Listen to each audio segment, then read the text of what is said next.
Morning everyone.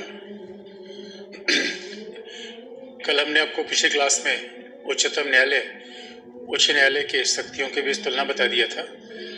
अब आगे तो हमारे यहाँ तमाम न्यायालय के स्वरूप आ गए हैं और आज की डेट में परंपरागत न्यायालय से हटके कई न्यायालय आ गए हैं। लेकिन पहले जरा हम आपको उच्चतम न्यायालय में दो चीजें और बता दें, फिर उसके बाद हम जरा नए न्यायालयों की बात करें, जैसे अधिकरण, लोक अदालत। तो समय के साथ भारत में न्यायालयों की संख्या बढ़ती चली गई और ये समय का परिवर्तन है। तो अब जरा देखें कि भारत में उच्चतम न्यायालय के निर्णय बाध्यकारी होते हैं, उच्चतम न्यायालय के निर्णय बाध्यकारी होते हैं। तो उच्चतम न्यायालय को कितनी सुरक्षा दी गई ये भी देख ले, और उसके अंतर्गत हम दो विचार देखेंगे। हम पहला, न्यायालय की अवमानना।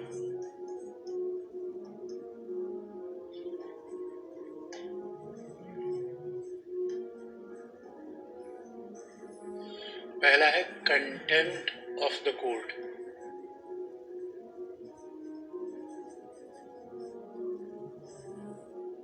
पहला, न्यायालय की अवमानना या कंटेम्प्ट ऑफ कोर्ट, ये पहली बात आ गई। अब सवाल है कि न्यायालय की अवमानना का मतलब क्या है। न्यायालय की अवमानना का मतलब क्या है, तो और अवमानना के आरोप में कौन दंड देगा, इसलिए क्या प्रावधान है। तो कंटेम्प्ट ऑफ कोर्ट का पहला मतलब यह है, एक होता है सिविल कंटेम्प्ट, एक होता है आपराधिक कंटेम्प्ट। एक होता है सिविल अवमानना, दूसरा होता है आपराधिक अवमानना। सिविल अवमानना का मतलब है न्यायालय के निर्णय को क्रियान्वित न करना, न्यायालय के निर्णय को जानबूझकर क्रियान्वित न करना, न्यायालय के निर्णय को जानबूझकर क्रियान्वित न करना, लागू न कराना, यह है सिविल अवमानना। लेकिन जिसे हम क्रिमिनल अवमानना कहते हैं वो क्या है, न्यायालय के कार्य को बाधित करना, न्यायालय के कार्यकरण को बाधित करना। तो आपराधिक अवमानना का मतलब होता है कि न्यायालय या न्यायालय के कार्य में बाधा उत्पन्न करना, न्यायालय के कार्य को रोकना, ये बहुत बड़ी बात है। यानी न्यायालय के निर्णय को क्रियान्वित न करना, क्योंकि आप याद रखिए न्यायालय को अवमानना की शक्ति कहां से मिलती है, क्योंकि न्यायालय उच्चतम न्यायालय अभिलेख का न्यायालय है। अब अभिलेख का मतलब है कि उच्चतम न्यायालय के निर्णय बाध्यकारी होते हैं और सरकार पर बाध्यकारी होते हैं, अन्य न्यायालयों के लिए अभिलेख होते हैं। कोई जानबूझकर न्यायालय का निर्णय न माने तो आप ऐसा समझिए, न्यायालय के निर्णय न मानने का मतलब क्या है, विधि के शासन की उपेक्षा कर देना। उच्चतम न्यायालय मतलब विधि का शासन, संविधान की रक्षा। तो जहां न्यायालय नहीं होगा वहां विधि का शासन, संविधान की रक्षा नहीं हो पाएगी। इस वजह से कहा जाता है कि जानबूझकर न्यायालय के निर्णय को क्रियान्वित न करना, ये भी विधि के शासन की अवहेलना है। और फिर न्यायालय कार्य में बाधा उत्पन्न करना, ये दोनों प्रकार की अवमानना है, ये दोनों अवमानना है पहला। और दूसरा आप देखेंगे, अवमानना के आरोप में कौन कार्यवाही कर सकता है, अवमानना के आरोप में दंडित करने की शक्ति किसमें है। तो उसका उत्तर होगा उच्चतम न्यायालय और उच्च न्यायालय। ये बड़ा दिलचस्प है कि जनपद न्यायालय को अवमानना के आरोप में किसी को भी दंड देने की शक्ति नहीं दी गई है। जनपद न्यायालय के पास शक्ति नहीं है, ये शक्ति किसके पास है, या तो उच्चतम न्यायालय के पास है या हाई कोर्ट के पास है, या सुप्रीम कोर्ट या हाई कोर्ट, यही न्यायालय की अवमानना के आरोप में किसी को दंड दे सकते हैं, अन्यथा दूसरा कोई नहीं देगा, दूसरा कोई नहीं दे सकता।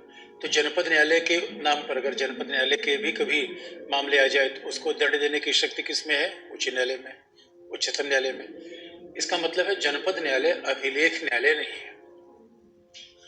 इसका यह भी मतलब हो कोर्ट ऑफ रिकॉर्ड दो ही है। इसका मतलब है कि अगर कोई उच्चतम न्यायालय या उच्च न्यायालय के निर्णय को क्रियान्वित न करे तो ये अपने आप में किसी न्यायालय को आदेश देंगे कि आप विधि के शासन, संविधान को बनाए रखिए। अब सवाल है कौन कंटेम्प्ट कर सकता है, न्यायालय की अवमानना कौन कर सकता है? तो अवमानना दोस्तों कोई भी कर सकता है, यहाँ तक कि कार्यपालिका में कोई कर सकता है, यहाँ तक कि राष्ट्र, क्योंकि बस एक अपवाद है कि आप जानते हो राष्ट्रपति और राज्यपाल वो न्यायालय के सामने उत्तरदायी नहीं होते। अगर आपको याद होगा अनुच्छेद 361 अनुच्छेद 14 हम बता रहे थे आपको, तो राष्ट्रपति और राज्यपाल तो न्यायालय के सामने उत्तरदायी होते ही नहीं, इससे उनकी अवमानना का सवाल ही पैदा नहीं होता। लेकिन मंत्रिमंडल कोई भी सदस्य यह अवमानना कर सकता है, प्रधानमंत्री, मुख्यमंत्री, यहाँ तक कि आजकल तो उच्चतम न्यायालय स्पीकर को भी आदेश दे रहा है कि भाई आप भी अवमानना का उल्लंघन न करें। स्पीकर को भी आदेश दे रहा है, जबकि संविधान ही कल्पना करता है कि न्यायालय कोई आदेश स्पीकर को नहीं देगा, लोकसभा स्पीकर राज्यसभा सभापति को नहीं देगा। व्यवहार में तो भी देखा जा रहा है। इसलिए कार्यपालिका के खिलाफ, मंत्रिमंडल के खिलाफ, प्रशासनिक अधिकारियों के खिलाफ, वकीलों के खिलाफ, और इतना ही नहीं न्यायाधीशों के भी खिलाफ, तो और आम व्यक्ति के खिलाफ तो हो ही सकता है, किसी भी आम नागरिक के विरुद्ध तो अपने आप हो सकता है। ये बड़ा इंटरेस्टिंग पार्ट है। और हमारे यहाँ जस्टिस कर्णन मद्रास हाईकोर्ट के पूर्व जज थे, जिनके खिलाफ ये कार्यवाही चली। तो हमारे यहाँ तो अवमानना के उल्लंघन में किसी को भी दंडित किया जा सकता है। और ये बड़ा इंटरेस्टिंग पार्ट है, किसी को भी, जस्टिस कर्णन तो उच्च न्यायालय के वर्तमान न्यायाधीश थे, सिटिंग जज थे। जिस समय उनको उच्चतम न्यायालय ने दंड दिया अवमानना के आरोप में, उस समय तो जज थे, तो आप समझ सकते हैं जज को भी दंडित किया जा सकता है। कुछ दिनों पहले सीबीआई के डायरेक्टर को उच्चतम न्यायालय ने 2 घंटे कोर्ट में बैठाए रखा अवमानना के आरोप में कि आपने निर्णय लागू क्यों नहीं किया। इसलिए आप देखेंगे दोस्तों, प्रशासनिक अधिकारी किसी की निर्णय सुने न सुने, उच्च न्यायालय की बात को नजरअंदाज नहीं करते, क्योंकि न्यायालय की बात को नहीं सुना, कोई काम उनका नहीं किया, तो तुरंत अवमानना के आरोप में दंड दे देंगे। और अगर ये उच्चतम न्यायालय का भय न हो, फिर तो कोई विधि के शासन को लगाए ही नहीं।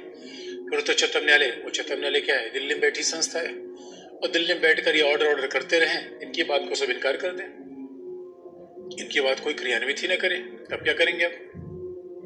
इसलिए बात कही गई है कि इसलिए बात कहा गया है कि कम से कम न्यायाधीश, प्रशासनिक अधिकारी, मंत्रिमंडल, किसी के भी खिलाफ अवमानना की शक्ति जारी हो सकती है।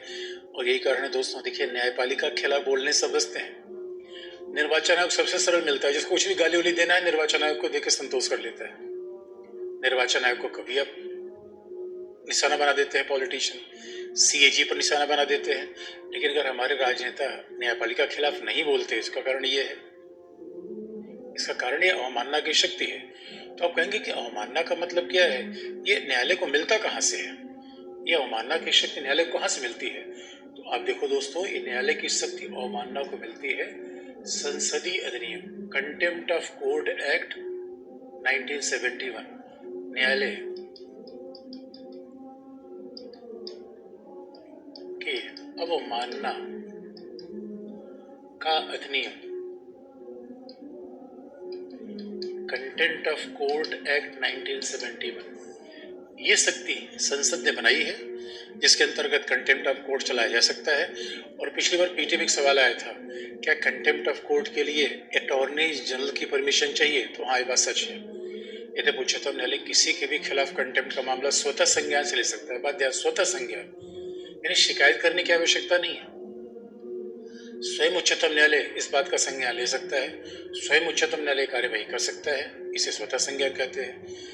लेकिन अब कई बार ऐसा हो सकता है कि मान लो कि न्यायालय के निर्णय किसी न माना हो, अब कोई निजी व्यक्ति उच्चतम न्यायालय में चला जाए कंटेम्प्ट के मामले को लेकर के, भैया एक्स व्यक्ति ने तो, मंत्री साहब ने तो उच्चतम न्यायालय के निर्णय की अवहेलना कर दी, इस व्यक्ति ने उच्चतम न्यायालय के निर्णय की अवहेलना कर दी, तो इसलिए अटॉर्नी जनरल की पर सहमति मांगी गई है कि जिसे फर्जी मामले ना आए। चूंकि आप जानते हो दोस्तों, हमारे बड़े सारे लोग फर्जी होते हैं और न्यायालय में क्यों इसलिए आना चाहते हैं, उनको लाइमलाइट में उनको भी नाम मिल जाए, उनके भी चर्चे हो जाए। तो इस कारण ऐसा कहा गया है कि अटॉर्नी जनरल जो सरकारी वकील होता है, जो कि अपने आप में जैसे कहते हैं महाधिवक्ता, जिसकी नियुक्ति राष्ट्रपति करता है, तो अटॉर्नी जनरल की परमिशन से ही कोई मामला चल सकता है किसी निजी व्यक्ति के खिलाफ, अगर कोई अवमानना का मामला बनता है। तो आपको ये भी याद दिला दें, वकीलों के भी खिलाफ अवमानना का मामला आता है, आप देखेंगे इलाहाबाद हाई कोर्ट के में बड़ा एक फेमस मामला है।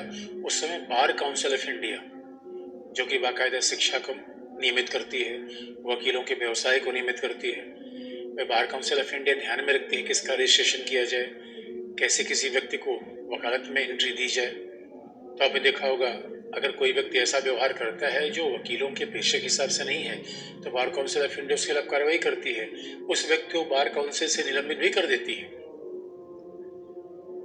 अभी आपने दिल्ली में सुना होगा, एक व्यक्ति ने, किसी वकील ने, पुराने वकील ने महिला की पर गोली चला दी, तो पहले से बार काउंसिल से सस्पेंडेड था। और ये भी ध्यान रखने की है कि उस समय 1985 के बाद की मामला था। उस समय बार काउंसिल ऑफ इंडिया के प्रेसिडेंट थे जस्टिस वकील थे वीसी मिश्रा। उन्होंने इलाहाबाद हाई कोर्ट के एक जज को धमकी दी थी कि मैं आपको देख लूंगा। इलाहाबाद हाई कोर्ट के जज ने इस बात पर उनके खिलाफ बार काउंसिल ऑफ इंडिया को लिखा कि भाई देखिए, आपके वकील जज को धमकी दे रहे हैं, जज को देखने की बात कर रहे हैं। लिहाजा बार काउंसिल ऑफ इंडिया ने उनकी प्रैक्टिस को 3 साल के रोक दिया। तो ये अवमानना की शक्ति है जो उच्चतम न्यायालय के पास है। अब सवाल है कि अवमानना की शक्ति पर फिर विवाद क्यों है? और आपको फिर याद दिला दें, ये अवमानना की शक्ति अगर ये अधिनियम से मिलती है तो क्या संविधान से कैसे मिलती है? भाई संविधान से इसलिए कि उच्चतम न्यायालय अभिलेख का न्यायालय है, ये कोर्ट ऑफ रिकॉर्ड है, और कोर्ट ऑफ रिकॉर्ड है तो उसके पास ये शक्ति होनी चाहिए। अब सवाल ये है कि अगर ये अवमानना की शक्ति है तो होनी चाहिए, नहीं होनी चाहिए, इस पे विवाद हो सकता है। क्या न्यायालय को ऐसी शक्ति दी या नहीं चाहिए? इस पे प्रॉब्लम कहाँ है? इस पे कहाँ पे प्रॉब्लम आ रही है?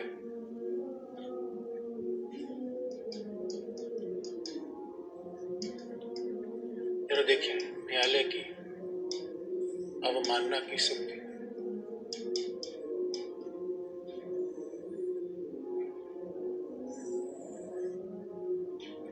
न्यायालय की अवमानना की शक्ति।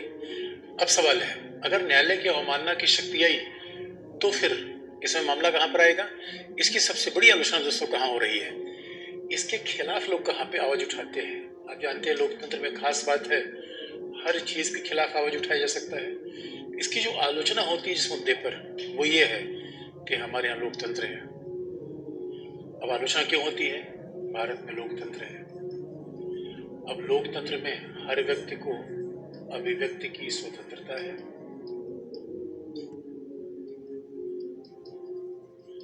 और अभिव्यक्ति की स्वतंत्रता हमारा मूल अधिकार है। तो दोस्तों ये बताइए, उच्चतम न्यायालय मूल अधिकार का संरक्षक है या मूल अधिकार के खिलाफ काम करने वाला है? और अब नागरिक को, दोस्तों नागरिक इस देश का मालिक है, और हमें अगर कार्यपालिका के खिलाफ बोलने का अधिकार है, विधायक के खिलाफ बोलने का अधिकार है, तो न्यायपालिका के खिलाफ क्यों नहीं? और कहा जाता है कि चूंकि डेमोक्रेसी में हर सरकार का अंग जवाबदेह होना चाहिए, और लोकतंत्र में कहा भी जाता है कि जब आपको बोलने का अधिकार दिया जाता है किसी के भी खिलाफ, तो उससे पूरे लोकतंत्र का फायदा होता है। क्यों? क्योंकि सब बोलेंगे, स्वतंत्र रूप में बोलेंगे तो हो सकता है पारदर्शिता बढ़े, भ्रष्टाचार रुके। तो भाई जनता को बोलने दो। और कई लोग तो कहते हैं कि पूरी अवमानना की शक्ति क्या है? ये अवमानना की शक्ति एक उपनिवेशवादी शक्ति है। दोस्तों कई बार तो ऐसा लगता है कि हमारा सिस्टम डेमोक्रेटिक कम है, उपनिवेशवादी ज्यादा है। अच्छा, उपनिवेशवादी कम क्यों है, शक्ति क्यों है, इस पे भी समझने की बड़ी दिलचस्प बात है। दोस्तों आपको याद रखिए, अवमानना की शक्ति न्यायपालिका के लिए है, और किसी को भी ये शक्ति नहीं मिलती, चाहे इलेक्शन कमीशन हो, चाहे सीएजी हो, चाहे कोई भी शक्ति नहीं हो, किसी को और नहीं मिलती। तो सवाल है न्यायाधीश को ही क्यों मिलती है? तो लोग कहते हैं कि भैया देखो, ये अलोकतांत्रिक है, अंग्रेजों के जमाने के जेलर वाली बात हो गई। क्योंकि पहले आपको ध्यान देना है, जो राजा होता था वही सबसे बड़ा न्यायाधीश भी होता था। ये बड़ी इंटरेस्टिंग बात है। अरे राजा ही तो न्याय करता था। तो न्यायपालिका की अवमानना का विचार इसलिए आया कि हमें राजा को संरक्षण देना था, और अब न राजा तो संरक्षण कैसा? इसलिए दोस्तों आजादी की बात है कि सबको बोलने का अधिकार हो, तभी तो। और इससे क्या होगा? न्यायपालिका में पारदर्शिता आएगी, न्यायपालिका में भ्रष्टाचार रुकेगा। ये जरा सोच के देखिए, न्यायपालिका को हमने इतनी शक्तियां दे दी है, ठीक है कि न्यायपालिका की स्वतंत्रता आवश्यक है, न्यायपालिका को हमने शक्तियां दे दी हैं, कोई उसके खिलाफ बोल नहीं सकता, न्यायाधीशों को हटाया नहीं जा सकता अपने पद से। दोस्तों फिर इसके बाद बचता क्या है? अरे कम से कम हमें बोलने का अधिकार तो दिया जाए, ये भी उपलब्ध नहीं है। तो लोग इसकी बड़ी आलोचना करते हैं। लेकिन अब आप देखिए दोस्तों, आलोचना हर चीज का हो सकता है, लेकिन इसके पक्ष में हम क्या तर्क दे सकते हैं? क्यों इसका समर्थन किया जाता है? समर्थन इसलिए किया जाता है कि देखिए, कोई भी व्यक्ति यानी अवमानना की शक्ति आजादी के खिलाफ नहीं है, और कोई भी व्यक्ति, आप याद रखिए, उच्चतम न्यायालय के निर्णय से असहमत हो सकता है, उसकी आलोचना कर सकता है, लोग करते भी हैं। तो ये तर्क ठीक नहीं है। यानी अवमानना की शक्ति न्यायाधीश को मिला हुआ कोई विशेषाधिकार नहीं, बात को समझने की है। न्यायाधीष की शक्ति दोस्तों, यह न्यायालय को मिला हुआ विशेष अधिकार है। क्यों? न्यायालय को प्राप्त विशेष शक्ति है, और ये न्यायालय को प्राप्त विशेष शक्ति नहीं है, बल्कि इसके माध्यम से क्या किया गया है? इसके माध्यम से विधि के शासन, संविधान के शासन और न्यायिक स्वतंत्रता का संरक्षण किया गया है।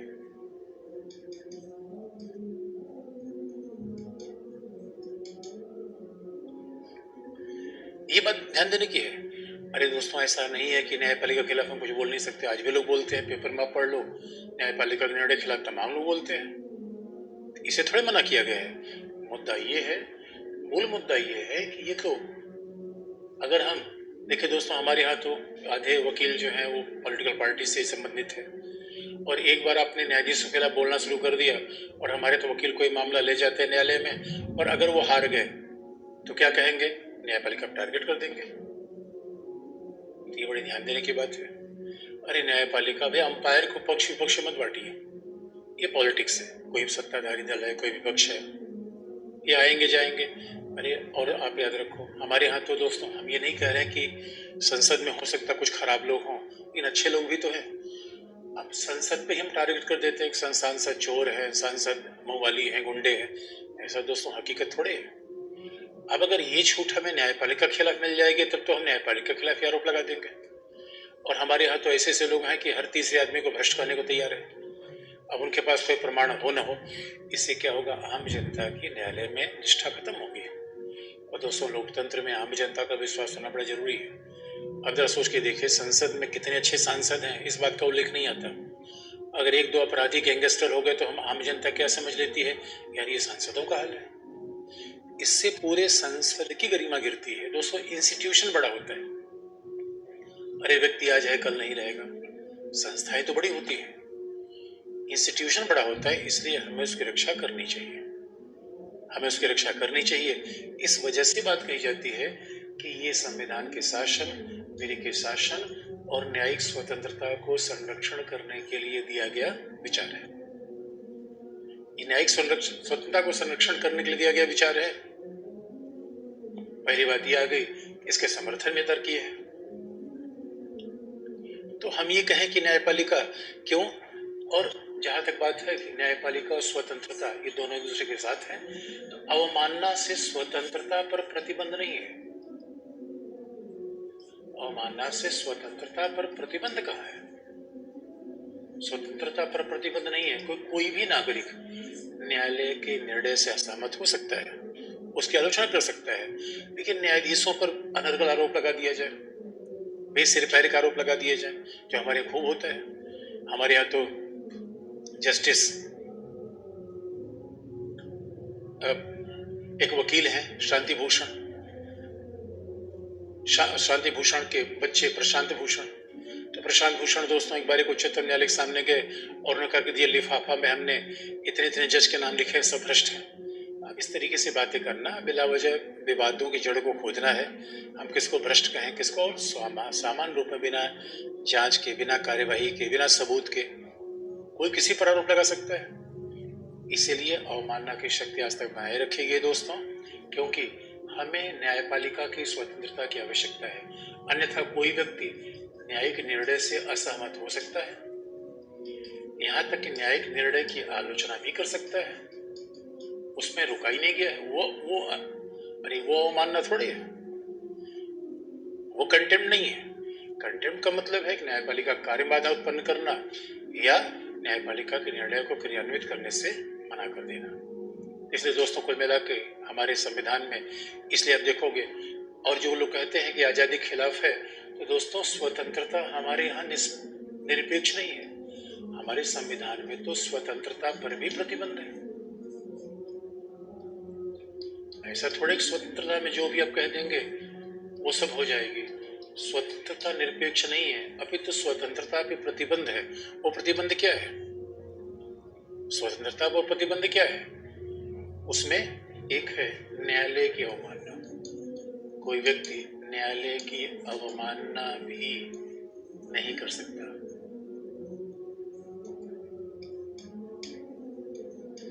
कोई व्यक्ति न्यायालय की अवमानना भी नहीं कर सकता। ये आर्टिकल 19 में रिस्ट्रिक्शन है। और बात एक ही हो गई, बारे बोलने का अधिकार दिया गया है, तो व्यक्तित्व के विकास के लिए बोलो, समाज के विकास के लिए बोलो। और हमारे यहाँ बोलने का अधिकार का मतलब लोग सोचते हैं कि बिला वजह विवाद पैदा करना। ये बोलने का अधिकार का मतलब थोड़े है। यही है दोस्तों न्यायालय की अवमानना, उनके पक्ष में तर्क, विपक्ष में तर्क, अवमानना का आशय। अब एक बात अगला है कि न्यायाधीशों को हटाया कैसे जाएगा? ये भी आजादी की बात है। तो न्यायपालिका को विशेष स्वायत्तता देगी अवमानना। अच्छा, ऐसी शक्ति निर्वाचन आयोग मांग रहा है। अब देखते हैं दोस्तों, जो चुनाव हारा वही का ईवीएम खराब है। कमाल की बात हो गई यार।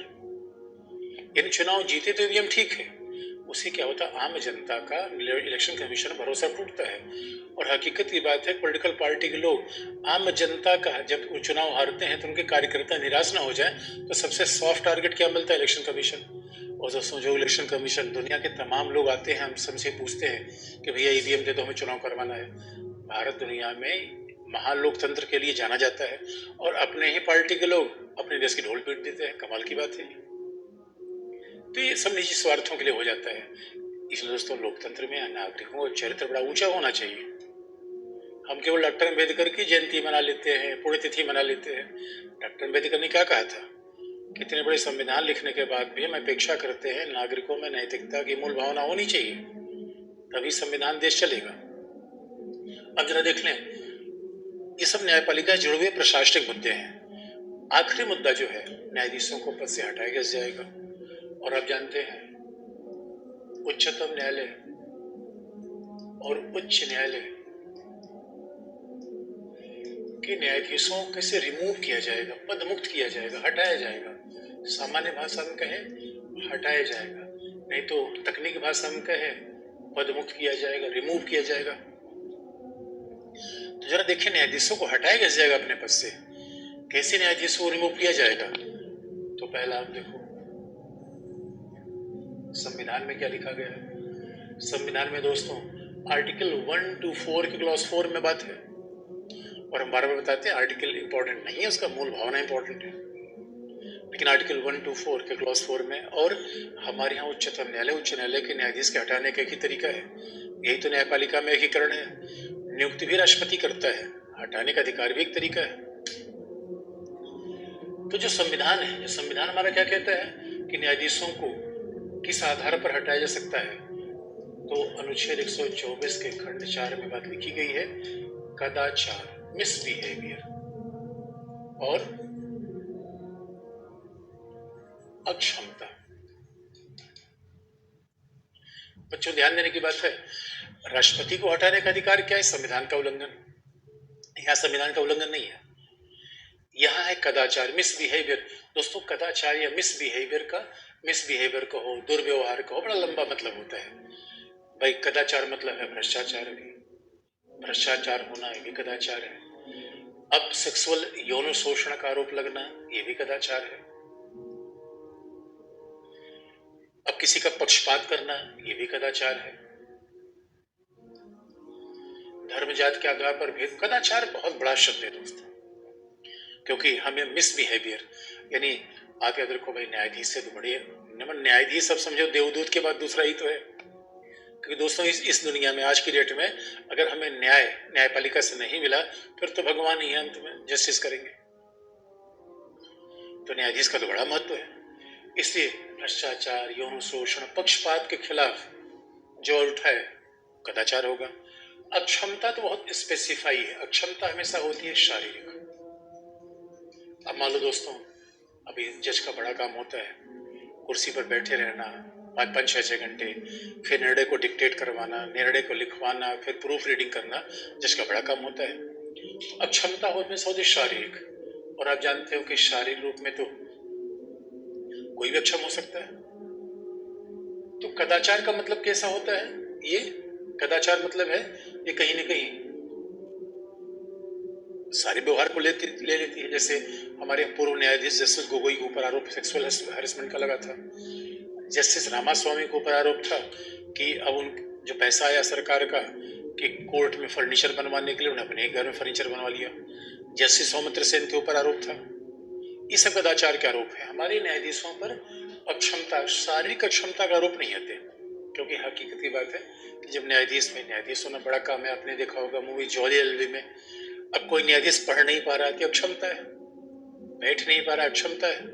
और अभी तो दिल्ली हाई कोर्ट में एक महिला जज की बड़ी प्रशंसा हुई थी।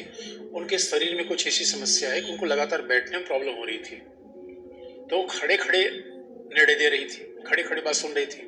जबकि नियम ये है कि जो वकील होते हैं, काउंसिल होते हैं, वो खड़े होते हैं और जज बैठा होता है। तो ऐसा भी कई बार होता है, दो आधार पर हटाया जा सकता है। इसका मतलब ये भी हो गया कि दोस्तों, न्यायाधीश राष्ट्रपति के प्रसाद पर्यंत काम नहीं करता।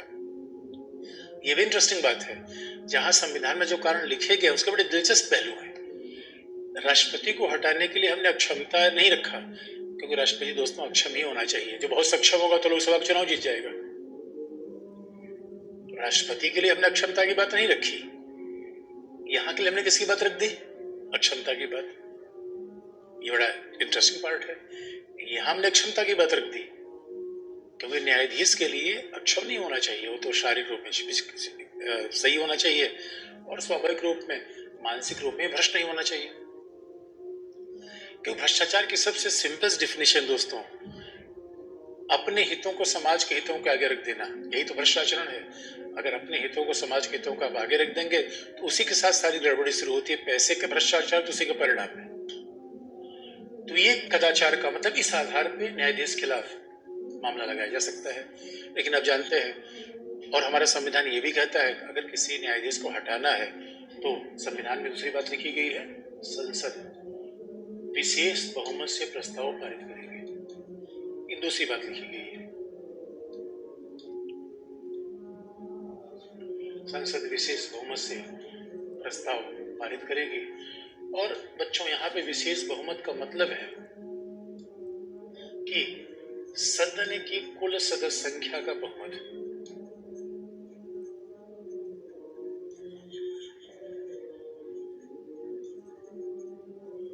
सदन की कुल सदस्य संख्या का बहुमत एवं उपस्थित एवं मत देने वालों का 2/3। शायद इस शब्द को मैंने कई बार बताया है। उपस्थित एवं मत देने वालों का 2/3। आप याद रखिए, यही 367 में लिखा गया है। संविधान संशोधन के लिए भी सदन की कुल सदस्य संख्या का बहुमत और उपस्थित और मत देने वालों का 2/3 इस बहुमत से चाहिए। तभी हम किसी जज को हटा सकते हैं। ये बात तो संविधान के अनुच्छेद 124 के खंड 4 में लिख दी गया है। इसका मतलब यही तो चेक एंड बैलेंस है।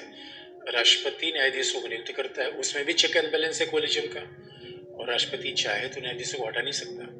विधायिका जब तक संसद प्रस्ताव पारित न करे, वही तो खास बात है जो कहते हैं, बार बार हम कहते हैं कि न्यायपालिका को स्वायत्तता दी गई, न्यायपालिका को स्वायत्तता दी गई। ये सबसे बड़ा एग्जाम्पल है। बिना संसद के समर्थन के उसे अपने पद से नहीं हटाया जाएगा। तो जब संसद कह देगी, विधायिका कह देगी हटा दो, कार्यपालिका हटा देगी। अब यार दूसरी बात देखो, अब दोस्तों इतनी बात से संविधान, आप जानते हो संविधान तो हमारा हमेशा सूत्र लिखता है, और कहा भी जाता है सूत्र में लिखना सबसे बड़ी विशेषता होती है। अब उस बात को आगे बढ़ाने के लिए भाई कैसे हम कार्यवाही शुरू करेंगे, कैसे न्यायाधीश को हटाएंगे, उसमें पूरा प्रक्रिया चाहिए, विस्तार चाहिए। तो दोस्तों विस्तार क्या है? इसके लिए बनाया गया न्यायाधीश जांच अधिनियम 1968।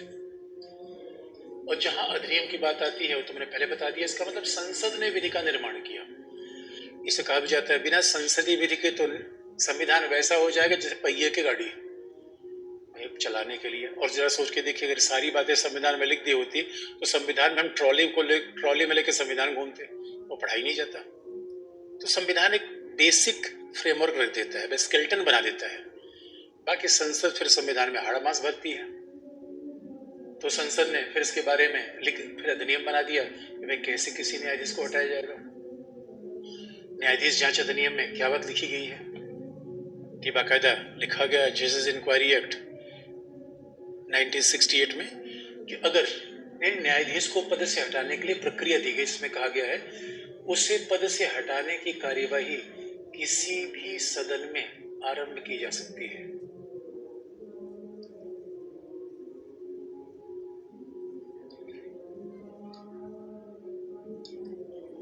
उसे पद से हटाने की कार्यवाही किसी सदन में आरंभ किया जा सकता है।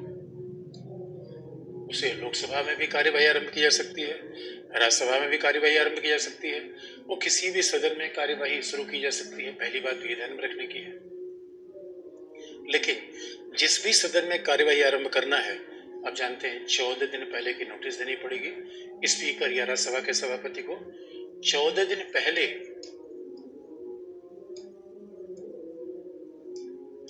की नोटिस जिसमें लोकसभा में प्रस्ताव लाना है तो 100 सांसदों का समर्थन होना चाहिए,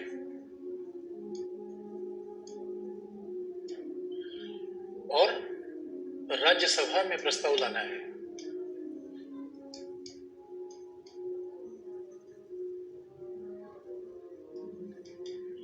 राज्यसभा में प्रस्ताव के लिए 50 सांसदों का समर्थन आवश्यक है।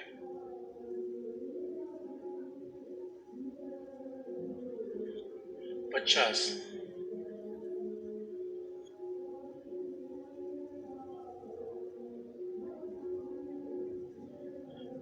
सांसदों का समर्थन आवश्यक है।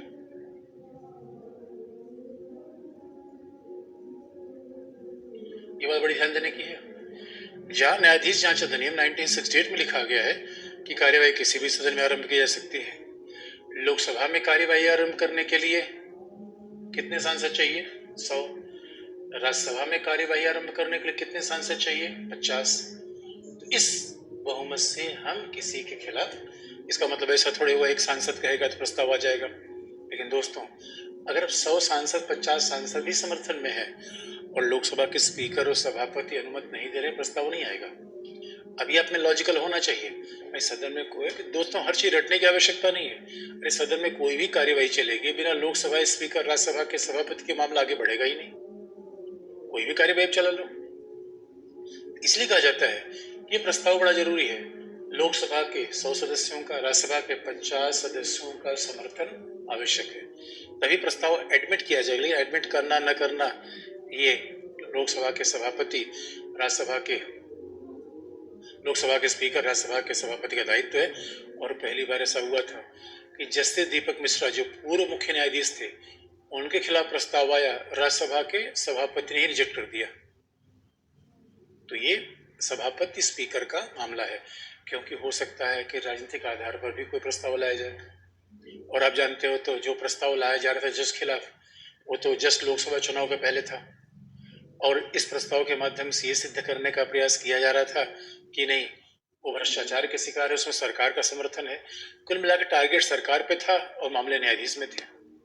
अब जानते हो पॉलिटिक्स में दोस्तों यही सब तो होता है।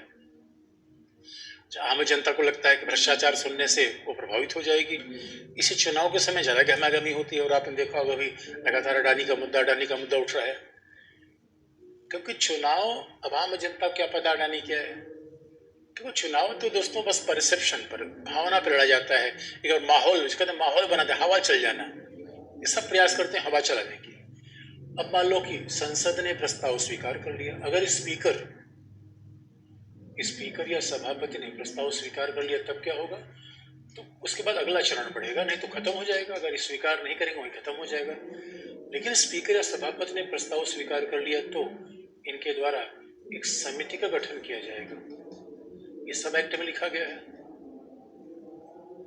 और समिति में एक उच्चतम न्यायालय का न्यायाधीश होगा,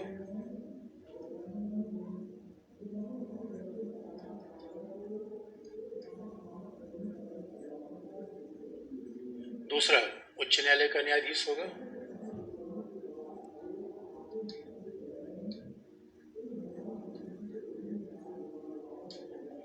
और तीसरा ये उच्च न्यायालय का मुख्य न्यायाधीश होगा। एक उच्चतम न्यायालय का न्यायाधीश, एक उच्च न्यायालय का मुख्य न्यायाधीश और 13 विधि विशेषज्ञ।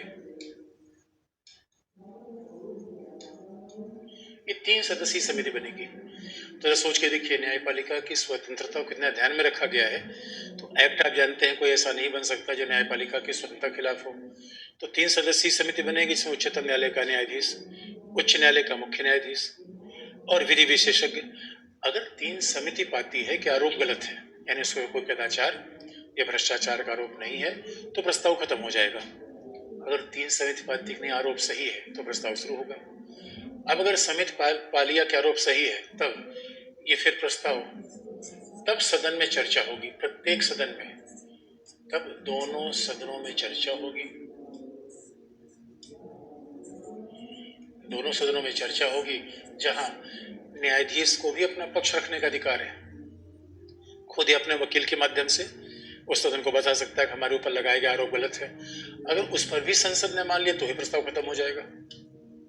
लेकिन हमारे यहाँ अब लोकसभा और राज्यसभा दोनों में प्रस्ताव अलग अलग पारित होगा, और एक सदन अभियोग लगाएगा, एक सदन आरोप लगाएगा आपके ऊपर ये आरोप है, और आरोप लगा के प्रस्ताव पारित कर देगा हम आरोप से सहमत हैं, तो दूसरे सदन के पास जाएगा। अब जरा सोच के देख लीजिए, एक सदन ने पारित किया, दूसरे सदन ने पारित नहीं किया, तो ही मामला गड़बड़ा जाएगा। जस्टिस रामास्वामी पहले न्यायाधीश थे भारत में, जिनके ऊपर पद से हटाने का प्रस्ताव आरंभ हुआ, और जस्टिस रामास्वामी के खिलाफ लोकसभा में प्रस्ताव पारित नहीं हो पाया, कांग्रेस ने समर्थन नहीं किया, तो मामला गड़बड़ा गया।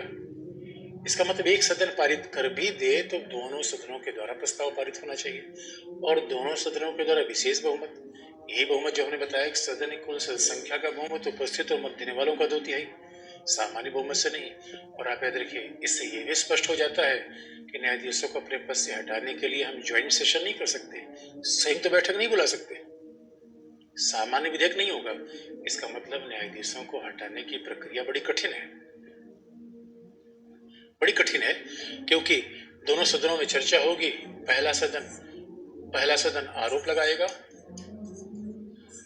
दूसरा सदन आरोप लगाएगा और प्रस्ताव पारित करेगा, और दूसरा सदन उसकी जांच करेगा और जांच करके प्रस्ताव पारित करेगा। और पहला का मतलब वो लोकसभा या राज्यसभा भी हो सकता है, दूसरा का मतलब लोकसभा राज्यसभा हो सकता है। और जब दोनों सदन ये प्रस्ताव पारित कर देंगे, उसके बाद राष्ट्रपति उन्हें अपने पद से हटा देगा।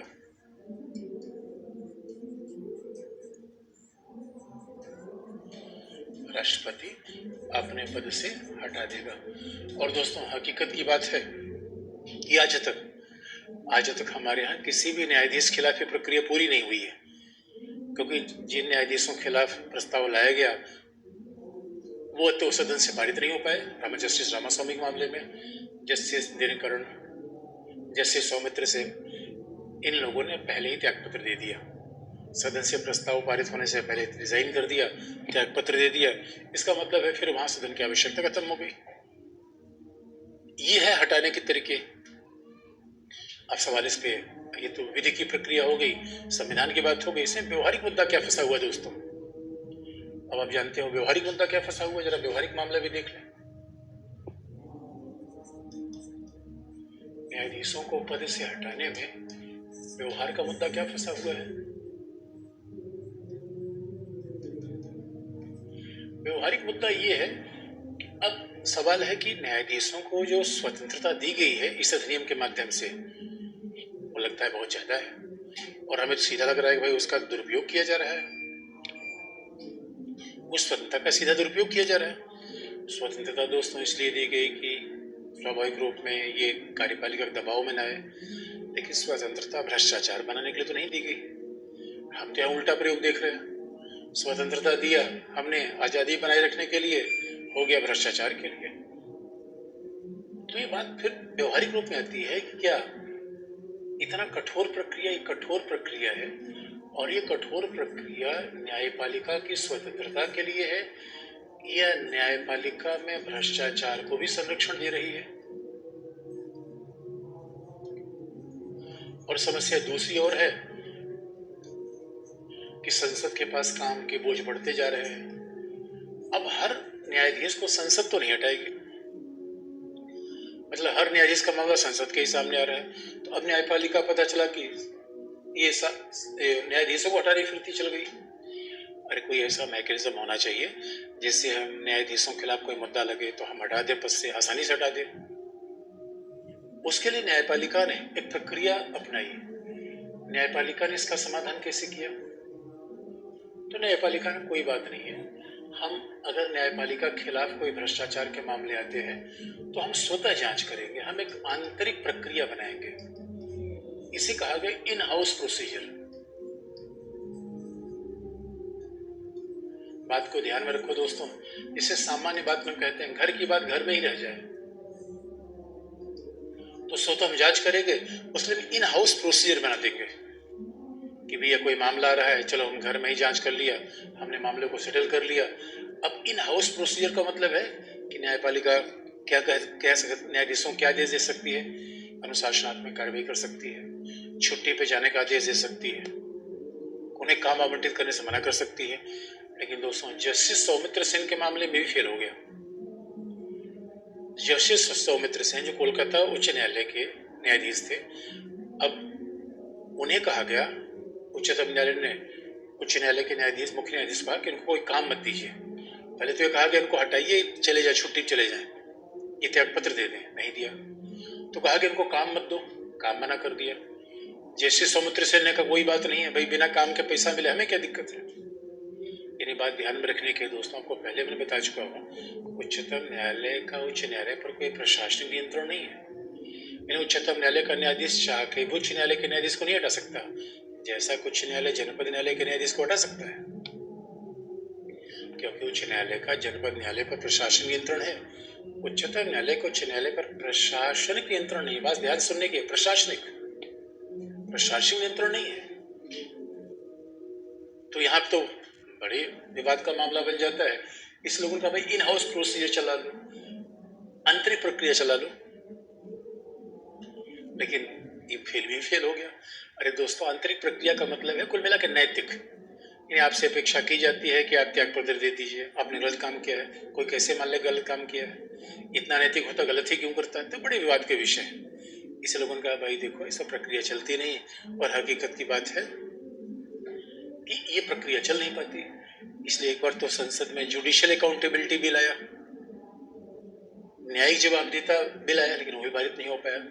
इसलिए दोस्तों भविष्य में क्या आवश्यकता है, एक न्यायिक जवाबदेहिता का भी सिस्टम होना चाहिए, एक जुडिशियल अकाउंटेबिलिटी होनी चाहिए।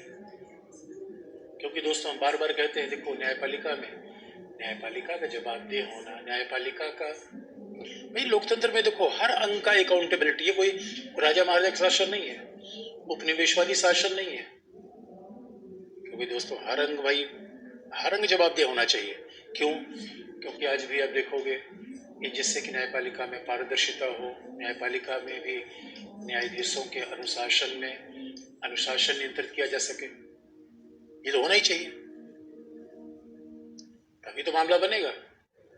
और फिर आप देखोगे इतना ही नहीं बल्कि भाई न्यायाधीश भी अपने संपत्ति का विवरण दे, उनकी संपत्ति कितनी है उसका विवरण दे, वो इस बात का विवरण दे कि उनके कितने रिश्तेदार वो वकालत कर रहे हैं। क्योंकि दोस्तों ये बात बहुत जरूरी है। अगर हमारे यहाँ राइट टू इन्फॉर्मेशन जो स्वयं न्यायपालिका ने लगाया है, और आज हमारे सांसद विधायक वो चुनाव के पहले अपने बताते हैं भाई हमारे पास इतने पैसे के स्रोत हैं, तो ये बात तो न्यायपालिका को भी बतानी चाहिए। और ये खास तौर पर क्योंकि एक आलोचना हमेशा की जाती है कि दोस्तों हमारी न्यायपालिका में भाई जज के रिश्तेदार वकील बन जाते हैं, वकीलों की प्रैक्टिस खूब चलती है। ऐसे आरोप है, मैं नहीं कह रहा हूँ कि ऐसे सच है, ऐसे आरोप लगते हैं तो इस बात को ज्यादा क्लेरिफाई कर दिया जाए। इसलिए भविष्य में जुडिशियल अकाउंटेबिलिटी बिल लाने की आवश्यकता है।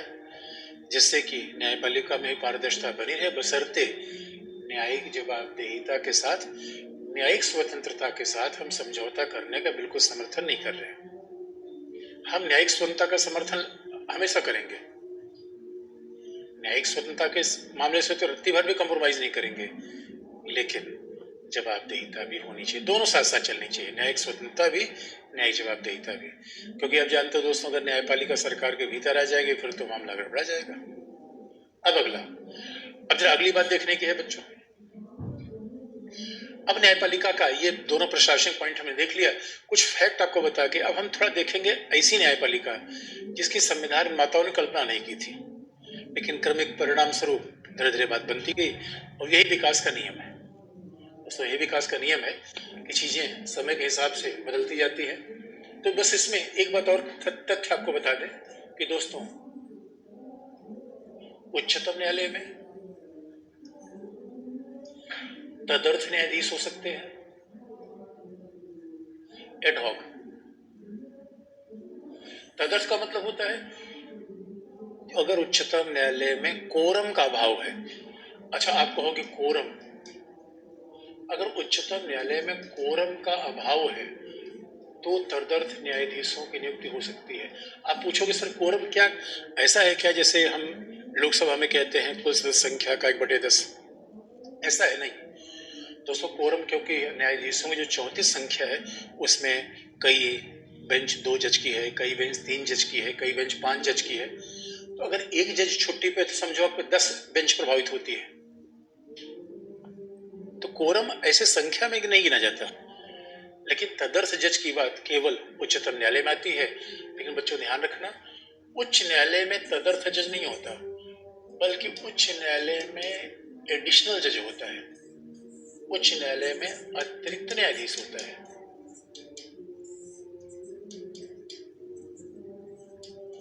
ये ध्यान देने की बात है, शब्दों का फर्क है। और उच्च न्यायालय में एडिशनल जज होता है, उच्चतम न्यायालय में एडहॉक जज होता है। और आपको मैं बता दूं कि उच्चतम न्यायालय में जो एडहॉक जज होता है वो कोरम के अभाव के कारण होता है, जबकि उच्च न्यायालय का एडहॉक जज तब होता है जब काम का बोझ ज्यादा हो, उच्च न्यायालय के पास काम का बोझ ज्यादा हो गया हो, तब उच्च न्यायालय में तदर्थ न्यायाधीश की एडिशनल अतिरिक्त न्यायाधीश की नियुक्ति की जाती है। अच्छा, ये अतिरिक्त का मतलब ये न समझा जाए कि जितनी संख्या उससे ज्यादा नहीं, जितनी संख्या उससे ज्यादा नहीं, बल्कि संख्या तो उतना ही है, बल्कि काम का बोझ ज्यादा हो गया है। और संयोग की बात है, इस एडिशनल जज को हमेशा परमानेंट बना दिया जाता है। एडिशनल जज का अपॉइंटमेंट 2 साल के लिए होता है। तदर्थ न्यायाधीश का कोई कार्यकाल नहीं है, 1 साल 2 साल कभी भी हो सकता है। एडिशनल जज के लिए लिखा गया है कि 2 साल के लिए नियुक्त होगा, लेकिन 2 साल के लिए स्थायी बन जाएगा, परमानेंट हो जाएगा। और परमानेंट हो जाएगा दोस्तों इसलिए क्योंकि अगर 2 साल के बाद परमानेंट न हो तो इसका मतलब 2 साल तो सरकार उसको डरा के रखेगी कि भैया अगर हमारी बात नहीं मानोगे परमानेंट नहीं करेंगे, इससे न्यायपालिका की स्वतंत्रता प्रभावित होगी। तो ये बात ध्यान में रखने की है, कुछ न्यायालय में अतिरिक्त न्यायाधीश अपॉइंट होता है, जबकि उच्चतम न्यायालय में एडहॉक। अच्छा, दूसरी बात, कुछ न्यायाधीश दोनों में होते हैं, जैसे कि एक्टिंग चीफ जस्टिस। आप याद रखो, एक्टिंग केवल चीफ जस्टिस होता है, दोनों में होता है। कार्यवाहक मुख्य न्यायाधीश उच्च न्यायालय में भी होता है, उच्चतम न्यायालय में भी होता है। और कार्यवाहक क्यों आता है? क्योंकि कोई व्यक्ति बीमार हो गया, कोई छुट्टी पे चला गया, किसी स्थायी न्यायाधीश की नियुक्ति नहीं हो पाई। कार्यवाहक मुख्य न्यायाधीश दोनों में होता है, उच्च न्यायालय में भी, उच्च न्यायालय में भी। लेकिन उच्चतम न्यायालय में संभावना कम होती है, क्योंकि उच्चतम न्यायालय में जो सीनियर मोस्ट जज होता है वही मुख्य बन जाता है। लेकिन आप जानते हो उच्च न्यायालयों में तो एक से दूसरे का ट्रांसफर होता है, इसलिए कई बार एडहॉक जज उच्च न्यायालय में कार्यवाहक एक्टिंग उच्च न्यायालय में ज्यादा होते हैं, लेकिन होते दोनों में, संविधान दोनों में मानता है।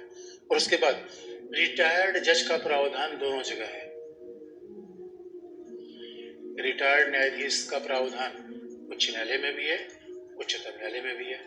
ये जब संयोग की बात है कि हमारे यहाँ रिटायर्ड न्यायाधीश नियुक्त नहीं किए जाते, संविधान में है रिटायर्ड न्यायाधीश नियुक्त नहीं होते। रिटायर्ड का मतलब है कि जो यानी उच्चतम न्यायालय का मुख्य न्यायाधीश राष्ट्रपति की पूर्व सलाह से रिटायर्ड न्यायाधीश की नियुक्ति कर देगा, और अब उनको समय कितना रहेगा, क्या वेतन भत्ते दिए जाए, ये सब मुख्य न्यायाधीश तय करेगा। तो कई बार कहा भी जाता है भाई न्यायालय के सामने काम के बोझ ज्यादा बढ़ रहे हैं तो रिटायर्ड जज को लगा दिया जाए। ये कुछ बेसिक फैक्ट थे जो इसी के साथ हम परंपरागत न्यायपालिका खत्म करेंगे। अब जरा अगले चैप्टर में देखें। अभी हमारे संविधान की परंपरागत न्यायपालिका थी उच्चतम न्यायालय, उच्च न्यायालय, जनपद न्यायालय। अब जो हकीकत की बात है इस पर ज्यादा चर्चा होती है। अब जो कंटेम्प्रेरी पार्ट है कि न्यायपालिका का अगला स्वरूप कैसे आगे बढ़ा, तो हम यहां शुरू करें कि दोस्तों देखो परंपरागत न्यायालय की समस्या क्या रही, तभी तो बात आगे बढ़ेगी। यानी अभी तक हमने क्या देखा, उच्चतम न्यायालय, उच्च न्यायालय, जनपद न्यायालय, और हमने बता दिया आज तो हमारे पास न्यायालयों की पूरी फौज पड़ी हुई है। न्यायालयों का पूरा स्वरूप ही बदल गया। अब ये समय के साथ बड़े बदलाव होते हैं दोस्तों, समय के साथ तो चीजें बदल जाती है। इसलिए अब ऐसा करना क्यों पड़ा? देखो पहली बात कि देखो दोस्तों परंपरागत न्यायालय का में क्या समस्या, पहला विलंबकारी है। आप ये सुन के चौंक जाओगे कि हमारे यहाँ 5 करोड़ निर्णय, न्यायालयों में 5 करोड़ निर्णय लंबित है, 5 करोड़ मामले लंबित है, जिसमें सबसे ज्यादा लगभग 4 करोड़ जनपद न्यायालय में है, 80-90 लाख उच्च न्यायालयों में है, लगभग 70,000 उच्चतम न्यायालय में है। दोस्तों ये बात हैरान करने वाली है, 5 करोड़ मामले लंबित हैं। इसका मतलब यह है कि जिस हिसाब से मामले उच्चतम न्यायालय में लंबित हैं, हमारी न्यायपालिका में लंबित है। अगर न्याय हम लेना चाहे तो हम न्यायालय में प्रवेश करेंगे, हमारे बच्चों को न्याय मिल पाएगा, तारीख पे तारीख, तारीख पे तारीख चलता रहेगा दोस्तों। अब आपने देखा होगा सलमान खान का एक मामला, चिंकारा कब का मारा था, जब फिल्म आई थी हम साथ साथ हैं, और पता सलमान खान बूढ़े हो गए, उसी चक्कर में उनकी शादी ब्याह नहीं हो पाई। ये कई लोग पूछते हैं सलमान खान शादी क्यों नहीं हो पाई, क्यों नहीं हो पाया? बताओ, न्यायालय निर्णय नहीं दे पाया, जीवन लटका रह गया। और आपने देखा होगा दोस्तों, अभी तो आपने एक बड़ा इंटरेस्टिंग मामला देखा होगा, अतीक अहमद को एक मामले में दंडित किया गया 41 साल बाद। 41 साल बाद हम किसी व्यक्ति को दंडित कर पा रहे हैं, न्यायालय में 41 साल लग जाते दंड देने में, तब तक तो आदमी मर मुर जाएगा पता नहीं कहा। इसलिए इंग्लिश में कहावत है, justice delayed is justice denied. अगर दोस्तों का बरसा जब किसी को सूखा नहीं, अब पता चला कोई बुढ़ापे में विवाह का ऑफर दे तो ऑफर ही बेकार है। 80 साल में विवाह का ऑफर लेकर क्या करेंगे? अरे भाई 20 साल 25 साल में कोई ऑफर दे समझ में आता है? इसे पहला बड़ा गंभीर मुद्दा है दोस्तों। कई बार दोस्तों यार, हम लोकतंत्र पढ़ते पढ़ते हमारा दिल ही बैठ जाता है। कई बार जब वैसे तो हम सुनते हैं अनुच्छेद 32, हमें लगता है बस अनुच्छेद 32 लिया और जो गए और जस्टिस चंद्रचूड़ महोदय बैठे हैं, कहना आजा बच्चा आजा, बस बैठ जा, शरबत पिलाएंगे, न्याय देके निकाल देंगे। एक बार दोस्तों बस न्यायपालिका में फंसे। इसलिए आप याद रखो, कभी आप अच्छा जो बच्चे गांव वगैरह में रह रहे होंगे, वो बच्चे कभी आपस में बात करेंगे अपने घर वालों से। अगर कोई मुकदमा चल रहा है तो जरा पूछ लेंगे कि ये बताओ ताऊ मुकदमा चल कब से रहा है, तो ताऊ बताएंगे भाई कम से कम 20-25 साल से पुराना चल रहा है। कमाल की बात है, ये कौन सा न्याय है? ये कौन सा न्याय है दोस्तों? अभी आपने देखा गोधरा के मामले में जिन लोगों को बरी किया गया, दंडित किया गया, गोधरा सांप्रदायिक दंगा 2002 में हुआ था, हम 2023 में है, 20 साल में मामला आ रहा है। नहीं 20 साल तो नॉर्मल है, और 100-200 साल भी हो सकते हैं। अब बताओ दोस्तों, आए थे हरिभजन को होटल लगे कपास, तो अब बताओ विलंबकारी न्याय। दूसरा महंगा, ये न्याय प्रणाली इतनी महंगी है दोस्तों, आम आदमी के बस की बाहर की बात है। बस एक ही बात आपको बता दें, हमारे यहाँ बड़ी ध्यान देने की बात है। हमारे दोस्तों कई कमाल की बात है, कभी किसी को मुकम्मल जहां नहीं मिलता, कभी जमीन नहीं मिलता, कभी आसमान नहीं मिलता। फलिस नरीमन जो बड़े फेमस लॉयर हैं, उन्होंने कभी लिखा कि मैं जज बनना चाहता था, लेकिन वो जज बनना चाहता था मैं 30-32 साल में, जब कोई बनाने को तैयार नहीं था। हरीश साल्वे को आज लोग जज बनाना चाहते हो, बनने को तैयार नहीं। कमाल की बात है यार। जरा सोच के देखो, हरीश साल्वे को सरकार ने ऑफर दिया, भाई जज बन जाओ, क्या है जज क्या करेंगे? बड़ी इंटरेस्टिंग बात है भाई। जज का पेमेंट कितना है? उच्चतम न्यायालय के मुख्य न्यायाधीश का पेमेंट 2,80,000 है। पेमेंट के साथ तमाम सुविधाएं हैं दोस्तों। इतना बंगला मिल जाना इंडिया गेट के आसपास बड़ी कीमत थी। यदि जज अपने आप में पद है, हम ये नहीं करें पद। देखो दोस्तों, पद पैसे की तुलना नहीं किया सकती, सच बात है। जिलाधिकारी का पद है, कोई कहे कि हमने ईंट का भट्ठा खोल के इतना पैसा कमा लिया, तो जिलाधिकारी थोड़ी बन जाएगा। तो पद भी बहुत बड़ी चीज होती है, इस बात हम कहीं इनकार नहीं करते। लेकिन अगर पैसे के मामले में देखा जाए, क्योंकि हकीकत की बात है, जो प्रशासनिक सेवा में जाता है, जो डिफेंस में जाता है, वो पद के कारण जाता है दोस्तों। ऐसा पैसा उसके पीछे, पैसा सबसे बड़ा बिजनेस में बात सच है। क्योंकि एक हमारे यहाँ एक वकील जो हरीश साल्वे जैसे लोग, बाकी सब लोग एक सुनवाई का 5-5 मिनट की सुनवाई का 30-30, 40-40 लाख रुपए देते हैं। तो इसका मतलब मंथली इनकम तो उनकी 10-20 करोड़ों की है। अब कहाँ एक बार 10 करोड़ रुपए महीने में मिले, और कहाँ 2.5 लाख तक क्या चयन करेंगे यार? बात थोड़ी क्लियर है। लेकिन सवाल यह है, भाई सलमान खान तो 20-30 लाख रुपए दे सकते हैं अपने लिए, मनीष सिसोदिया दे सकते हैं, अरे आम जनता कहाँ देगी दोस्तों? इसलिए अनुच्छेद 32 एक बार पढ़ लो, बड़ा अच्छा लगता है यार, लेकिन दिल टूट जाता है। कई बार तो हमें डेमोक्रेसी पढ़ते पढ़ते बड़ा भावुक हो जाते हैं दोस्तों। ऐसा लगता है आम जनता की सुनवाई कहीं होगी नहीं, सांसद हमारी सुनता नहीं, सांसद तक पहुंच नहीं पाते, पार्टी उटी बनाने का पैसा नहीं है, डीएम साहब हमारी सुनते नहीं, और कुल मिला के भरोसा जस्टिस चंचूड़ पे था, तो वहां जाने की क्षमता नहीं है। अरे भैया 50 लाख रुपए मिल जाए तो हरिद्वार में गंगा नहा के राम राम करें, या कोर्ट में जाएंगे? 50 लाख, लेकिन न्याय मिलना दोस्तों, बस जरा सोच के कितने लोग हिंदुस्तान में न्याय ले पाएंगे? ये बड़ी विडंबना है दोस्तों। न्याय बहुत महंगा है, और दूसरा ऐसी प्रक्रिया है, न्याय बड़ा औपचारिक है। औपचारिक का मतलब है नियम से, प्रक्रिया से। एक बार आओगे, इतने पेपर पे साइन करोगे, पेपर साइन करते अंगूठे दर्द हो जाएंगे। इतनी बार कोर्ट में आओगे, कोर्ट में आते थे जूते घिस जाएंगे। अरे भाई, जो आम जनता है वो रोड कोर्ट में आएगी, वकील तो कोर्ट में आ सकता है। अरे आम जनता कुछ काम करेगी दोस्तों, कुछ पैसा मिलेगा तब तो कोर्ट में आएगी। कमाल की बात हो गई यार, यहाँ तो जुगाड़ी नहीं है कुछ। अब बहुत ज्यादा औपचारिक है, महंगी है, विलंबकारी है, और इतना ही नहीं, इसके अलावा क्या समस्या है? जो हमारे यहाँ परंपरागत न्यायपालिका है वो, अब देखिए समय के साथ दोस्तों मामला बदल गया। परंपरागत न्यायपालिका केवल न्यायिक विशेषज्ञता है।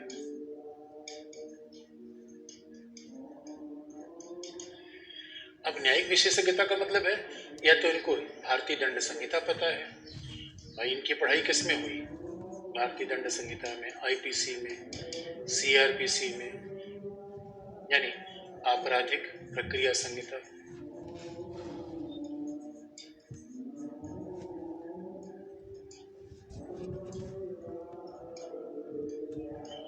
आईपीसी, सीआरपीसी, इनमें संविधान की पढ़ाई होती है।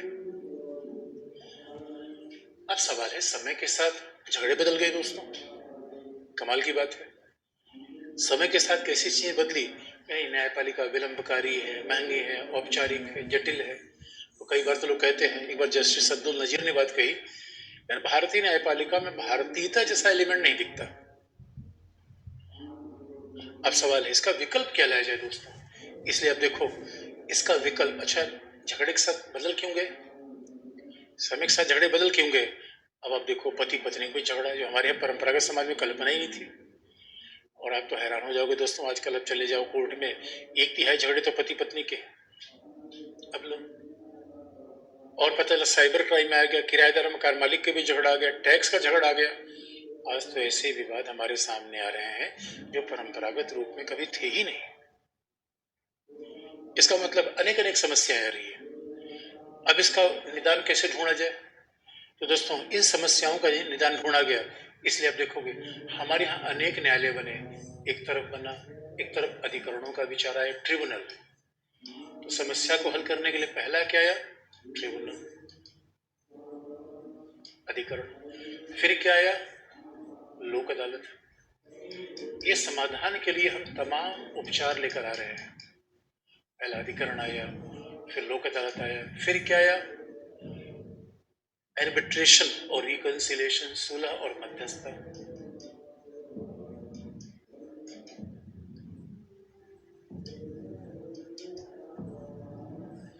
सुलह एवं मध्यस्थता। तो दोस्तों इसीलिए निराश होने की आवश्यकता नहीं है। इतना बड़ा देश है, इतने बड़े देश में समस्याएं भी अलग अलग होती है। अगर ये समस्याएं हैं तो समाधान हम लेकर आ रहे हैं। पहला समाधान अधिकरण, दूसरा समाधान लोक अदालत, तीसरा समाधान है सुलह और मध्यस्थता। बल्कि एक और विचार है, हम ग्राम न्यायालय का विचार भी लेकर आ रहे हैं। इससे दोस्तों आज हमारे सीरीज ऑफ कोर्ट है। वैसे आप जानते हो डीएम साहब भी न्यायालय के, राजस्व न्यायालय उन्हीं के अधीन होता है, रेवेन्यू कोर्ट। तो हमारे यहाँ तमाम किस्म के न्यायालय आज आ गए हैं जिनकी शायद संविधान माताओं ने कल्पना नहीं की थी। और यही समय का पहिया है दोस्तों। कई साथ हम विकास के साथ नए नए तरीके अपनाते रहते हैं कि विवाद को कैसे हल किया जाए। तो कई बार इसी को हम ये भी कहते हैं वैकल्पिक विवाद निवारण तंत्र, ऑल्टरनेट डिस्प्यूट सेटलमेंट मैकेनिज्म। और ये अधिकरण क्या है, लोक अदालत क्या है, सुलह मध्यस्थता, ग्राम न्यायालय क्या है, दोस्तों ये हम बात करेंगे कल। आज के लिए इतना ही।